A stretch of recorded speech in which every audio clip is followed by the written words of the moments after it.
तो मित्रों, आज देखिए मैं बात करने वाला हूं कुंभ राशि की। तो कुंभ राशि की बात क्यों और किस संदर्भ में करने वाला हूं, ये जान लेने जैसा है और बहुत ही इंपॉर्टेंट है आपके लिए ये वीडियो।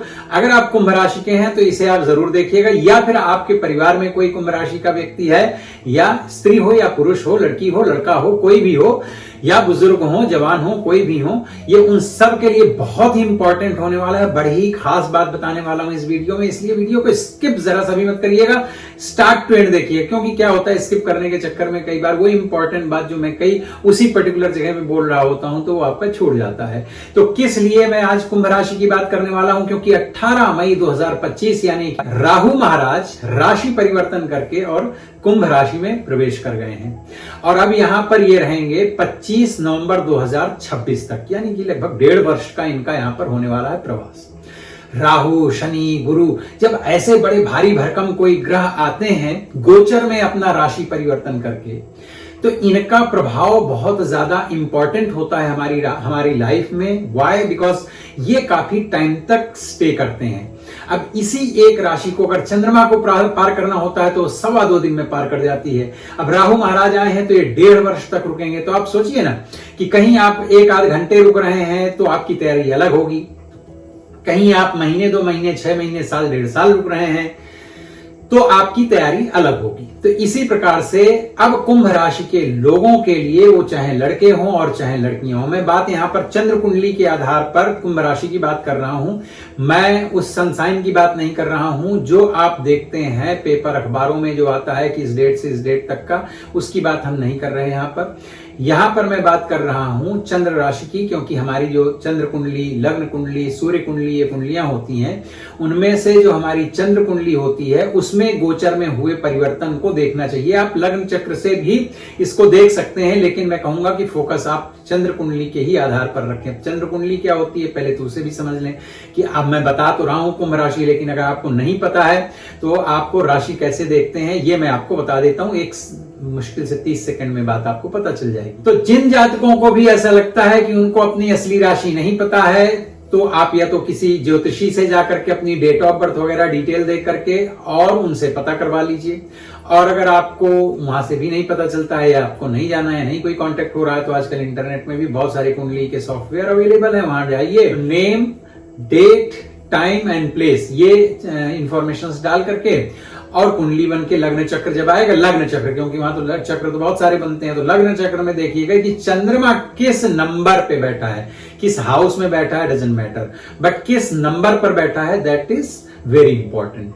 तो मान लीजिए अगर चंद्रमा आपका, अगर 1 नंबर में चंद्रमा बैठा है तो आपकी मेष राशि है, 2 नंबर में अगर चंद्रमा बैठा हुआ है तो वृषभ राशि है, अगर 3 नंबर में चंद्रमा बैठा हुआ है तो मिथुन राशि है, 4 में बैठा है तो आपकी कर्क राशि है, 5 में बैठा है तो सिंह राशि है, और अगर 6 में बैठा हुआ है तो कन्या राशि है। मतलब बहुत दिमागदार होते हैं लोग, व्यवसायी मानसिकता के लोग होते हैं।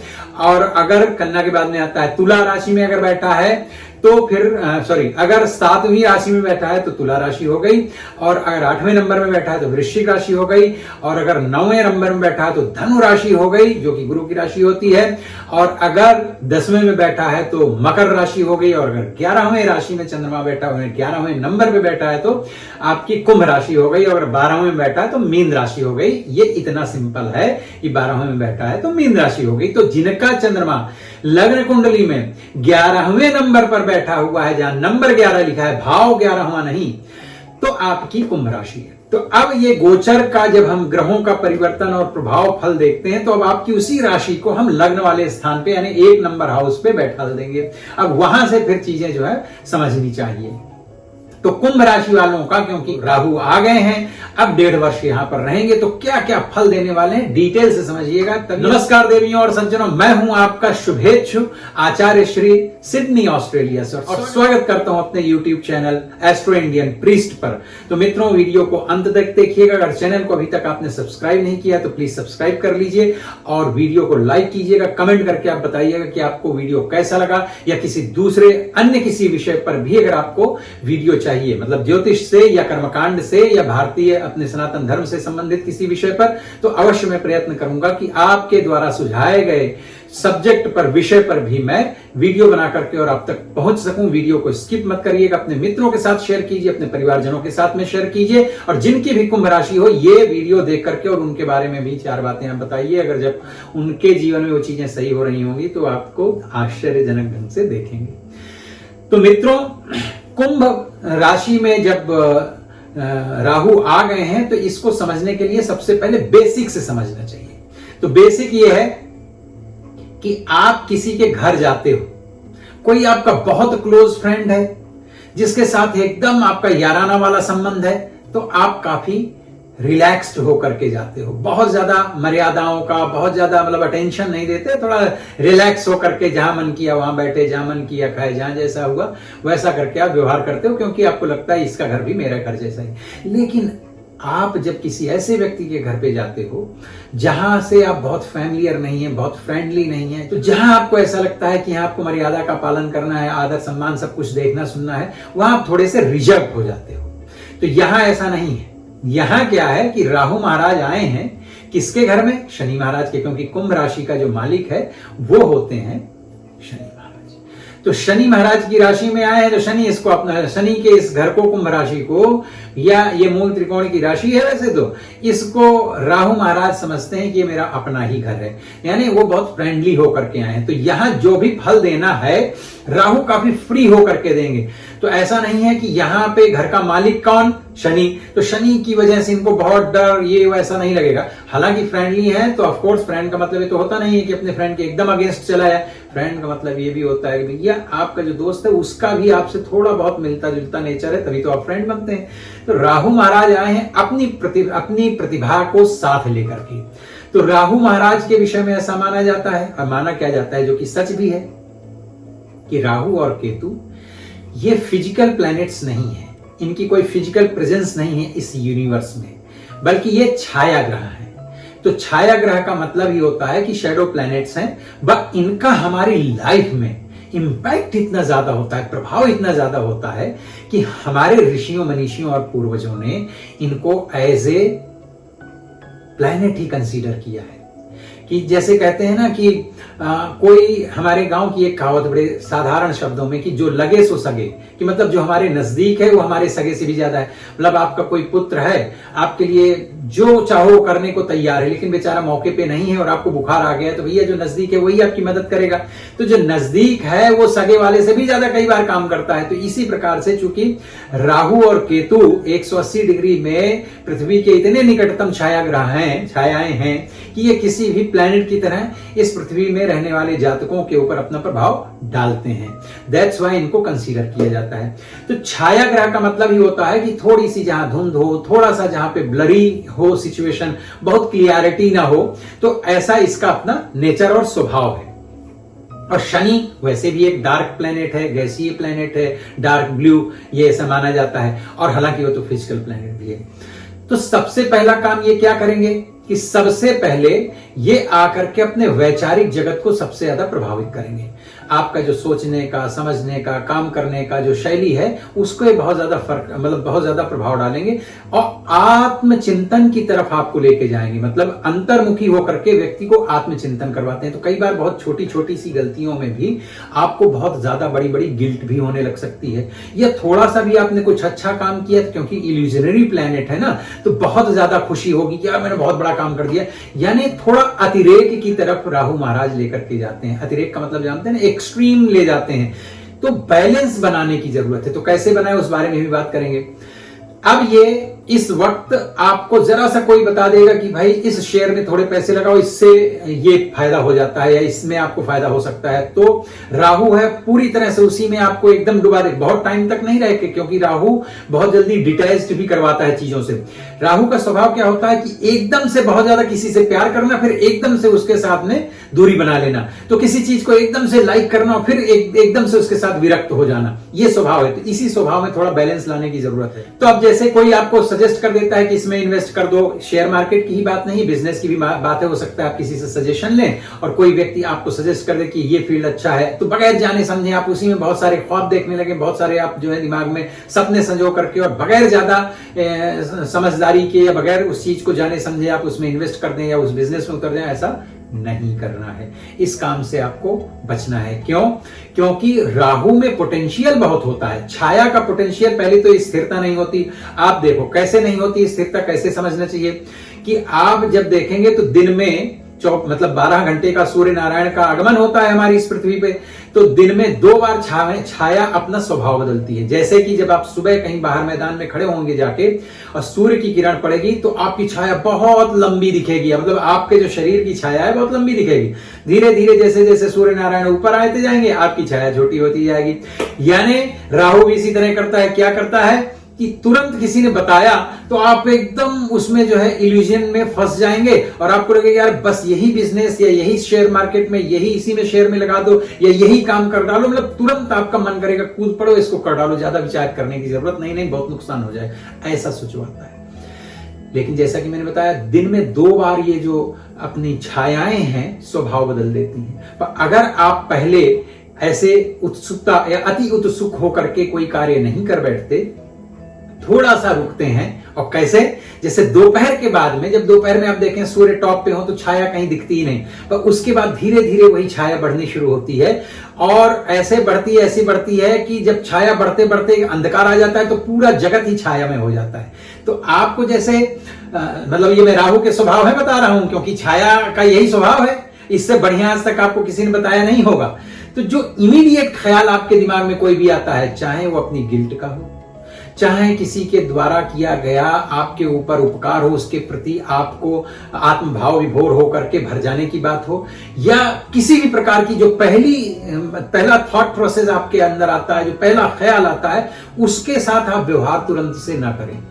थोड़ा समय लें और थोड़ा सा और विचार करें, मतलब टाइम लेंगे तो अपने मन से आपके विचारों में परिशुद्धता आ जाएगी, फिल्टर हो जाएंगे। और फिर आपको कैसे करना है कि दोपहर के बाद जैसे छाया धीरे धीरे धीरे धीरे बढ़ती है, उसी छाया का स्वभाव बदल जाता है। तो आप पहले विचार कर लें, किसी ने मान लीजिए मैंने सजेस्ट कर दिया कि ये काम करो भैया, आपको इससे बड़ा लाभ होगा, आप मेरे से सुने, फिर उससे रिलेटेड इंटरनेट में पढ़ें, 4 दोस्तों से पूछें, कुछ अपने जो शुभेच्छु लोग हैं उनसे पता करें, फिर इसके बाद में उससे आगे धीरे धीरे कदम बढ़ाएं। शेयर मार्केट में भी जा सकते हैं, बिजनेस भी शुरू कर सकते हैं, ऐसा राहु कहता नहीं कि नहीं करना, लेकिन जब इतनी एक्सरसाइज करके आप जाएंगे तो वही राहु जो पहले नुकसान करवा सकता था, यानी पहले पूरी छाया दिखी दोपहर में आते आते गुल, यानी जो पहले आपने शुरू में सोचा और जल्दबाजी में सोचा और काम शुरू किया, लेकिन एंड तक पहुंचते पहुंचते आपका नुकसान, लाखों का नुकसान, करोड़ों का नुकसान या सैकड़ों का, हजारों का, जो भी आपकी हैसियत है उसके अनुसार आपका नुकसान हो जाएगा। तो इन सब चीजों से बचने के लिए धैर्य धारण करें और राहु को अच्छे से समझें। यही पैटर्न लागू होगा आपकी रिलेशनशिप में, जिनसे भी आपका संबंध है। अब जिनसे भी का मतलब है आपके मित्र, रिश्तेदार, या आपके कलीग्स, या आपके बॉसेस, या आपका अगर बिजनेस है तो आपके मातहत काम करने वाले आपके एम्प्लॉई, इन सबके साथ आपका व्यवहार भी ऐसा होना चाहिए कि तत्काल किसी ने कंप्लेंट की जाकर के और तुरंत आपने उसको जो है डांट दिया, ऐसा मत करें। थोड़ा समय, क्योंकि इसमें गलतफहमियां बहुत होने वाली हैं राहु के टाइम पे, तो आप थोड़ा समय लें, उससे भी पूछें जांचें और फिर उसके बाद में ही उसको क्या पनिशमेंट देना है। या किसी ने आकर के किसी के बारे में तारीफ कर दी, इमीडिएट आपने रिवॉर्ड कर दिया उसको, बाद में पता चला यार इसने किया ही नहीं तो किसी और ने किए थे, तो क्रेडिट ले गए और मेरा मतलब नुकसान भी करा गया। तो इन सब चीजों से बचने की आपको आवश्यकता है। बचने का मतलब यह है, कैसे बचा जाए, बहुत सिंपल है कि कोई भी कार्य जल्दबाजी में मत करिएगा, थोड़ा समय लीजिएगा, विचार करिएगा। और समय लेके विचार करने का मतलब ये नहीं है कि हर छोटी बड़ी चीज के लिए महीनों आप सोचते रहें, नहीं, हर चीज का अपना एक पैटर्न है, हर चीज का अपना एक टाइम लिमिट है, उस टाइम लिमिट के दायरे में ही आपको सोचना है। अब चूंकि राहु की 5वीं जो दृष्टि होती है वो होती है पंचम भाव की, मतलब 5वीं दृष्टि होती है, गुरु जैसी दृष्टियां होती हैं। तो पंचम भाव भैया किसका है? पंचम भाव संतान का है, विद्या का है और प्रेम का भी है। तो जो जातक, अब मैं जातक कह रहा हूं तो लड़के और लड़कियां दोनों सबके लिए लागू होता है। अगर आप बड़े बुजुर्ग लोग हैं, आपके बच्चे वगैरह हैं, तो बच्चों पर भी प्रभाव डालेगा। तो मैंने जैसा कि बताया कि इसका थोड़ा सा लक्षण होता है, ये थोड़ा संधि विच्छेद करवाता है। संधि और विच्छेद पूरी तरह से लोगों को काट के आपसे अलग नहीं करता, जैसे मंगल कर देता है, मंगल शादियां तुड़वा देता है ना, कॉम्प्लिकेशंस क्रिएट करता है। तो आपके हो सकता है आपके संतान के साथ थोड़े से कॉम्प्लिकेशंस हो जाए रिलेशनशिप में, कि आपने कुछ ज्यादा इंसिस्ट किया। तो ऐसा करने के बजाय कि आप बच्चों को बहुत इंसिस्ट करें या अपनी प्रेमिका को बहुत इंसिस्ट करें या बहुत ज्यादा उतावलापन न करके आप थोड़ा बैलेंस रखें, थोड़ा उनको भी वक्त दें, आप अपना सजेशन दें, फिर उनको अपने हिसाब से सोचने दें, फिर सजेशन दें, थोड़ा टाइम लेकर के और अपने संबंधों को बनाएं। अगर आप स्टूडेंट हैं, विद्यार्थी हैं स्वयं, तो आप अचानक से किसी ऐसे सब्जेक्ट को पढ़ने के लिए मत जंप कर जाइए कि ये आप कर रहे थे इंजीनियरिंग और किसी ने सजेस्ट कर दिया तो आप छोड़ करके एमबीए करने लग गए, एमबीए कर रहे थे तो आप मेडिकल में चले गए, मेडिकल कर रहे थे तो आप इसमें ऐसे जंप मत करिएगा। अगर आपका मन ना भी लग रहा हो, कंसंट्रेशन में प्रॉब्लम्स आ रही हो, तो भी थोड़ा समय लेकर महीने 2 महीने के बाद में ही 4-10 जगहों में पूछ पाछ करके, इंटरनेट में हर जगह जानकारी जुटा करके फिर मैच्योरिटी के साथ में ही कोई डिसीजन लीजिएगा।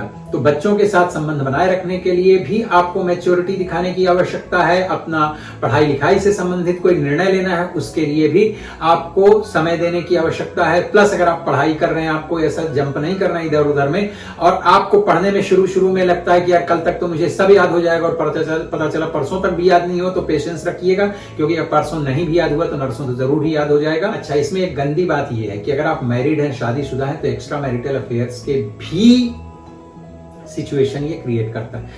पूरी तरह से ये उसका मालिक नहीं होता, दूसरे ग्रहों का भी, क्योंकि गोचर में केवल राहु तो नहीं है, वहां बाकी के ग्रह भी हैं। अच्छा, एक बात और यहां पर बता दूं आपको, क्योंकि आप जल्दबाजी इसलिए भी मत करिए। कुंभ राशि वालों, आपके लिए यह बड़ी इंपॉर्टेंट बात है, क्योंकि आपकी शनि की 7.5 की उतरती हुई ढैया भी चल रही है। अभी मार्च में ही शनि महाराज ने जो है, तो वैसे तो राशि परिवर्तन किया है, तो 2.5 साल अभी लगभग जो है तो वो भी यहाँ पर है।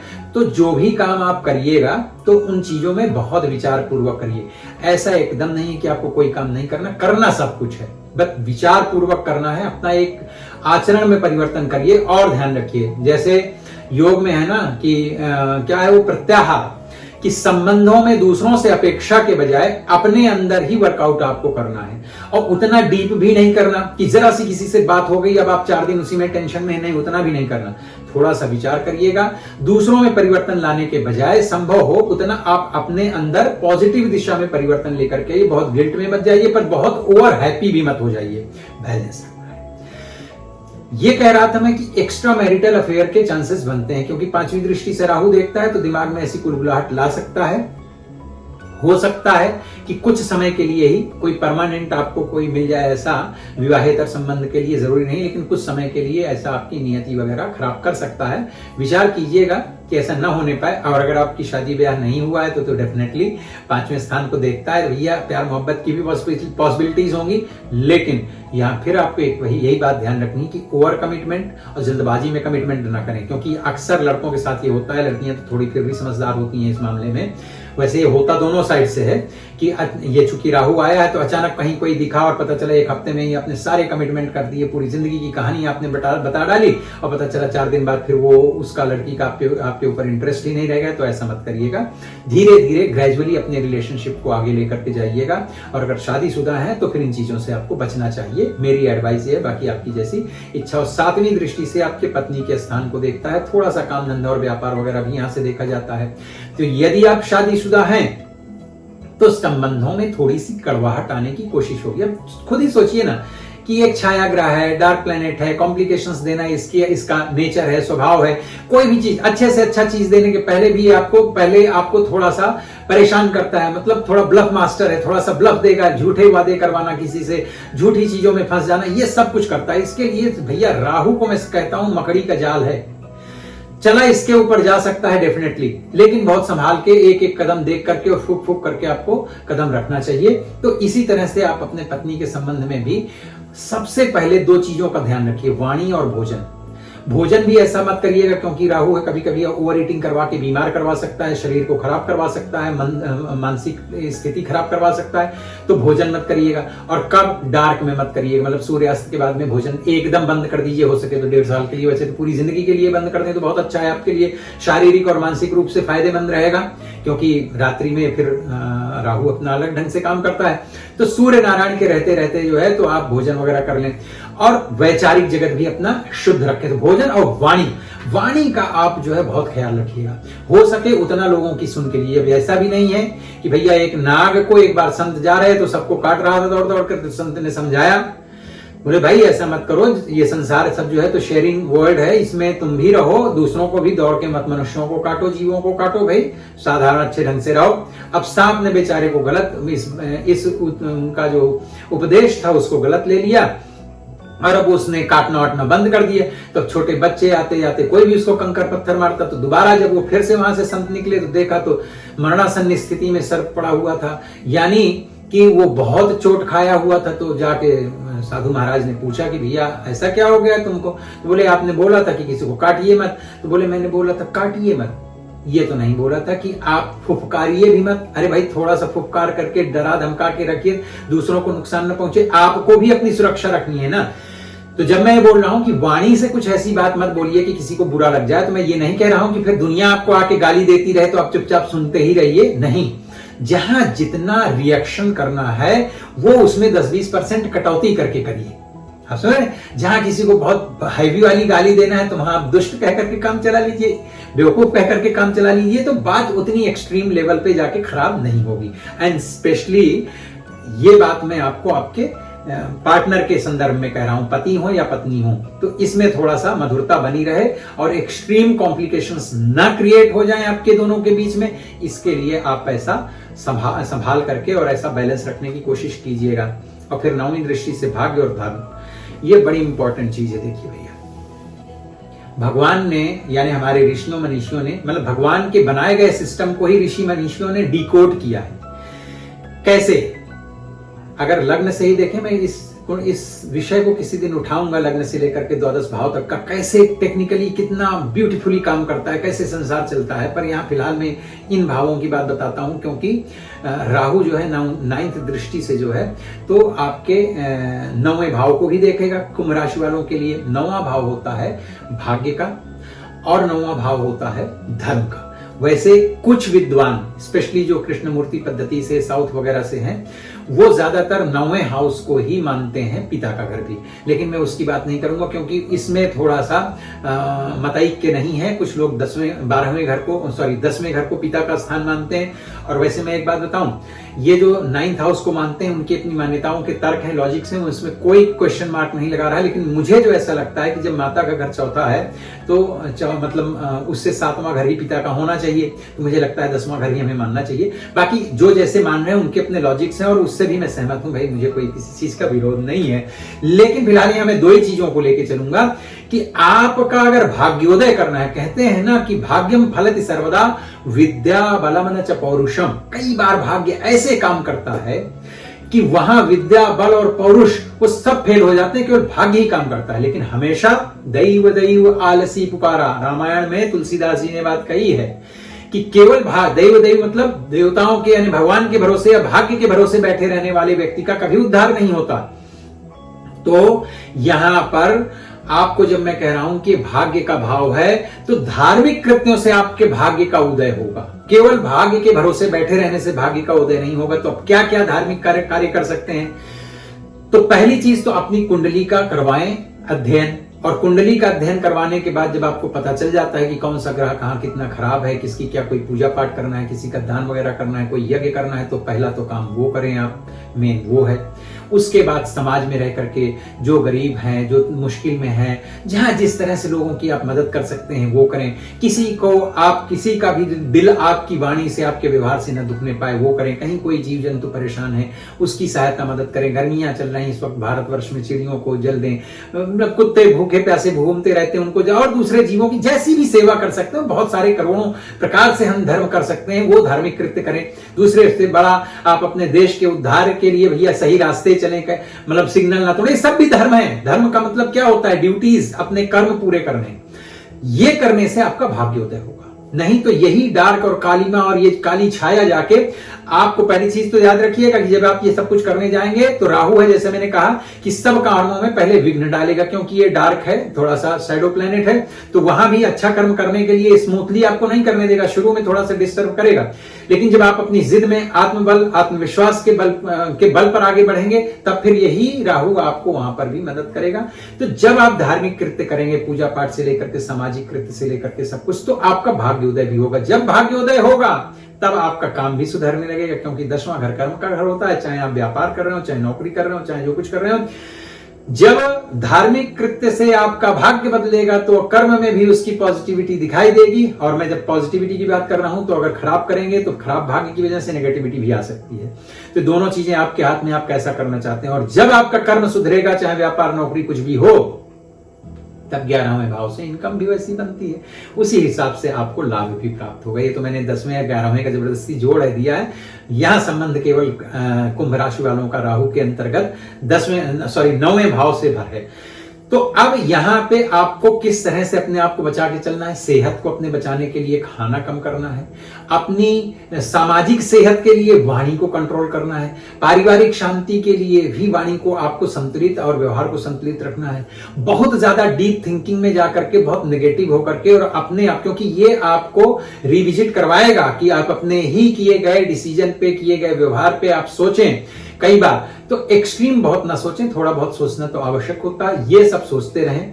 और इसके बावजूद इन 1.5 वर्षों तक आपको क्या करना चाहिए, क्या नहीं करना चाहिए, तो अगर हो सके तो अधिष्ठान, मैं ये सब हमेशा इस बात का जो है तो फेवर करता हूं और सभी को बोलता हूं, क्योंकि प्रत्येक ग्रह की जो मतलब पर्टिकुलर पूजा पाठ है वो तो आपको करना चाहिए। किंतु जब ग्रहों से संबंधित कोई प्रॉब्लम्स आप तक आ रही हो तो कहते हैं भगवान शिव ग्रहों के अधिष्ठाता देवता है। तो अगर कुछ ना हो तो भैया शिव मंदिर जाइए, उनको जल चढ़ाइए, थोड़ा सा दूध चढ़ाइए, ओम नमः शिवाय, पंचाक्षरी मंत्र है। इसके अलावा आप करने के लिए तो रुद्राभिषेक से लेकर के और बहुत सारे मंत्र हैं, वो सब कुछ भी कर सकते हैं। महामृत्युंजय का मंत्र कर सकते हैं, ओम त्र्यंबकम जजामहे सुगंधिम पुष्टिवर्धनम उर्वारुकमिव बंधनान् मृत्योर्मुक्षीमामृतात्। तो इसके अपना प्रणव वगैरह लगा करके भी इसे पूरा प्रॉपर वैसे भी कर सकते हैं। नहीं कुछ है तो भैया एक माला, 108 की एक माला ओम नमः शिवाय का स्नान करके मंदिर में जाके अपने घर में ही भगवान शिव को स्नान करवा करके ये करते रहें। पर पहले आप एक बार कुंडली का जो है विश्लेषण करवा के ग्रहों की स्थिति के अनुसार एक बार जो है ग्रह शांति अगर संभव हो सके तो वो आपको जरूर करवाना चाहिए। अगर आप सिडनी रहते हैं, ऑस्ट्रेलिया में कहीं पर भी रहते हैं, तो अगर आपको मेरी सेवाएं प्राप्त करनी है, ज्योतिष से संबंधित, कर्मकांड से संबंधित, किसी भी प्रकार का पूजा पाठ, यज्ञ, शादी ब्याह, बच्चों के संस्कार, मुंडन आदि का, नामकरण आदि का कुछ भी देखना सुनना है, आपको अपनी कुंडली मैच करवानी है, जो कुछ भी करना है, तो मैं वैदिक ब्राह्मण हूं, ज्योतिषी भी हूं, तो आप मुझे संपर्क कर सकते हैं। मेरा जो नंबर नीचे आपको स्क्रीन में दिखाई दे रहा है ये व्हाट्सएप पर भी उपलब्ध है, तो व्हाट्सएप पे वीडियो कॉल पे भी आप मेरी सेवाएं प्राप्त कर सकते हैं। अगर आप पर्सनली विजिट करना चाहते हैं तो मैं सिडनी में मेरा ऑफिस है, यहाँ पर आकर के भी आप विजिट कर सकते हैं। ऑस्ट्रेलिया के बाहर भी आप कहीं पर भी हैं तो हम आपके देश के और अपने यहाँ के समय के अनुसार जो है तो बीच में टाइम फिक्स करके और वीडियो कॉल पर आपको मैं यहाँ पर भी अपनी सेवाएं प्रदान कर सकता हूं। सेवाएं मेरी निःशुल्क नहीं होती हैं, क्योंकि मैं चैरिटी नहीं कर रहा हूं। फुल टाइम इसके लिए पढ़ाई लिखाई करके भैया बैठे हैं, ऑफिस का किराया भाड़ा भी देना होता है, यही मेरा फुल टाइम का जॉब है। तो ऑफ कोर्स इसके लिए आपको जो मेरा निर्धारित शुल्क है, अगर आप आगे बढ़ना चाहते हैं, आपको इंटरेस्ट है, तो आप मुझे बताएंगे, व्हाट्सएप करेंगे या मुझे सामान्य मैसेज कर देंगे, तो मैं उसमें आपको बता दूंगा, आप मेरी सेवाओं को ग्रहण कर सकते हैं। अगर वीडियो आपको अच्छा लगा हो और इसी तरह के वीडियोज आपको भविष्य में भी देखने में इंटरेस्ट हो तो चैनल को आप सब्सक्राइब जरूर कीजिएगा, वीडियो को लाइक करिएगा, अपने मित्रों के साथ में शेयर कीजिएगा। और हाँ, एक अगर आप कमेंट करेंगे तो हमें भी अच्छा लगेगा, हमें भी प्रोत्साहन मिलेगा और हमारे और आपके बीच में एक अलग ही लेवल का संबंध बनेगा। तो इस तरह से आप हमें अप्रिशिएट कीजिए। मैं ऐसी उम्मीद करता हूं कि आप सभी लोग हैं, आप अवश्य ऐसा करेंगे। और अपना बहुत बहुत ध्यान रखिए। मिलता हूं फिर किसी दूसरे वीडियो में, तब तक के लिए धन्यवाद।